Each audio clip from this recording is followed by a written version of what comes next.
A curtain is pulled back, and we see a man seated at an easel, brush in hand, absorbed in his work. A woman in blue stands before him, her head crowned with laurel, a trumpet in one hand, a book in the other. Perhaps the girl reminds you of her, the timeless 17th century Dutch girl whose gaze you simply can't forget. Light floods in from a window on the left, casting the room in a soft, theatrical glow. This initially appears to be a quiet studio scene, but when you step closer, you start to feel the mystery. What exactly are we looking at? Is it a self-portrait, an allegory, or perhaps a private moment made public?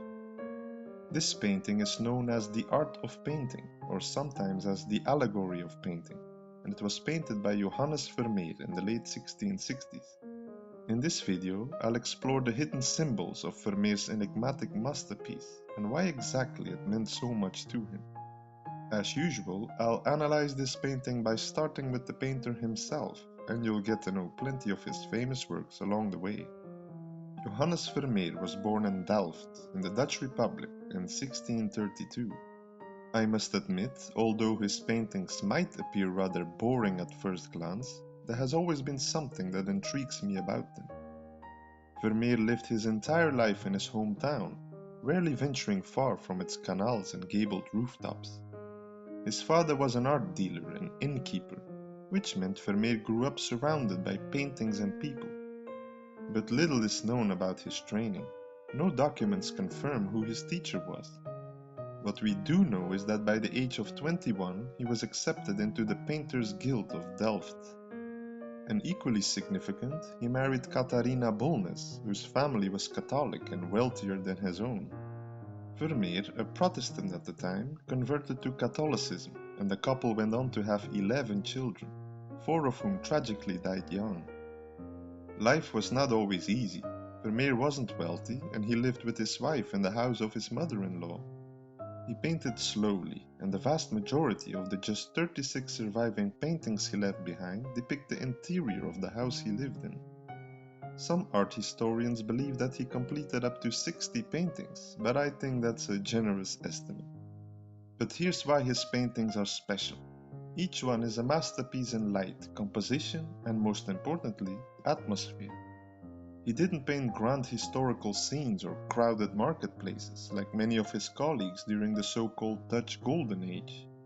His focus was quieter: women reading letters, playing instruments, pouring milk. And always that same soft light that illuminates the objects in the room, coming from the left. In many ways, his paintings feel more like captured moments than staged compositions, and that's what makes them so special. Looking at his work, it's as if you literally step inside a room of people who lived hundreds of years ago, which is, in my opinion, quite fascinating. The Art of Painting is one of his most ambitious and at the same time most puzzling works. It was never sold in his lifetime, although he did sign it. It stayed in his studio until his death, but why? Did a man who completed just 2 or 3 paintings a year have the luxury to paint artworks for personal reasons? Perhaps in the late 1660s, at the height of the Dutch Golden Age, he did, but as you'll soon discover, it was all about to come crashing down less than a decade later. Now let's take an even closer look at this work titled The Art of Painting. First of all, it's the second largest painting he ever completed, which is remarkable considering the notion that he never sold it. The man at the easel is believed to be Vermeer himself, and he is wearing expensive clothes. His finely cut shirt on the sleeves and back, as well as his puffy pants and orange stockings, would have appeared to contemporary viewers as extremely expensive. This is a fascinating notion because at the end of Vermeer's rather short life, he was in serious debt, but more about this in a minute. His face is hidden, turned away from us, and he is focused on the canvas in front of him. We only see glimpses of what he is painting, but it's clear that he is depicting the girl right in front of him. The model stands dressed as Clio, the muse of history. The laurel, the trumpet, the book, these are all classical symbols through which Vermeer talks to the viewer. But what did he mean exactly? Some scholars suggest that Vermeer was painting history itself, that this is his tribute to art's power to preserve memory. But others see something more intimate. The model, some believe, could be Vermeer's oldest daughter, Maria. If this is true, it means that this painting meant a lot more to Vermeer than merely an allegory. It would have been deeply personal for the artist and his family. Apart from the deeper meaning of his art, I personally like the interior settings he painted to perfection. Although they might appear simple at first, there's a sense of intimacy present that makes it feel as if you're staring directly into a 17th century upper-class household. So with that said, let's look around in this room to uncover Vermeer's incredible talent, shall we? The rich tapestry on the side is pulled aside like a curtain. A map of the 17 provinces of the Netherlands hangs on the wall. Vermeer often painted maps, so these were certainly items he owned at the time. This particular one has been tracked down and was presumably first published in 1636. The floor tiles recede in perfect perspective. The chandelier shines with an incredible sense of realism.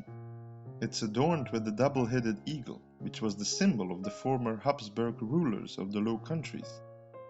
The map also bears a crease that divides the northern and southern parts of the Netherlands, which appear to the west and east of this map.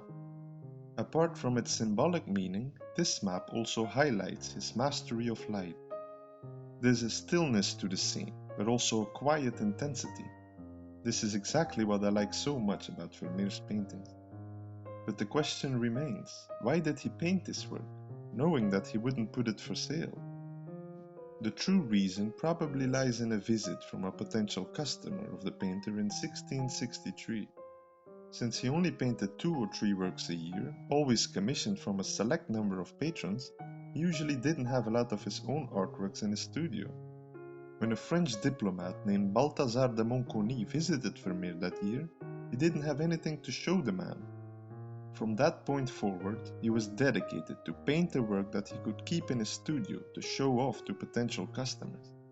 The Art of Painting, as the work is known today, became such a masterpiece that he simply could never part with it.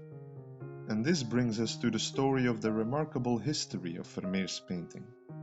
The Dutch Golden Age was a time of extreme prosperity in the Dutch Republic, but things went crashing down in 1672. Known locally as the Rampjaar or disaster year, it marked the beginning of the end of this wealthy period. Unfortunately for Vermeer, the art market collapsed and he wasn't able to sell any paintings anymore. Following a short illness, he died at the age of 43 on December 15, 1674, while the art of painting was still in his possession. Now here's an interesting fact. His wife Katharina donated the painting to her mother in 1676 in what appears to be an attempt to keep it in the family. Vermeer was heavily in debt when he died, and creditors didn't believe that this was a legitimate transaction. It was sold in a public auction to an unknown buyer in 1677. It's possible that it was sold once again in 1696, while mentioned as Portrait of Vermeer in a room with accessories. If this were true, we could at least be certain that the depicted man was indeed the Dutch master. What's remarkable is that when Austrian Count Rudolf Czernin bought it in 1813, it was considered to be a painting by Vermeer's colleague and friend, Peter de Hoogh. Only when his relatively small body of work was rediscovered later in the 19th century was it recognized as an original work by Vermeer. In the 1930s, the painting's history took a dark turn because it sparked the interest of the Nazis.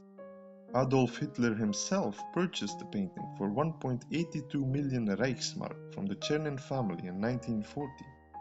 The painting was saved from a salt mine near Altaussee at the end of World War II in 1945, and it became Austrian property shortly after. Today, you can admire the painting along with dozens of other world-famous paintings at the magnificent Kunsthistorisches Museum in Vienna.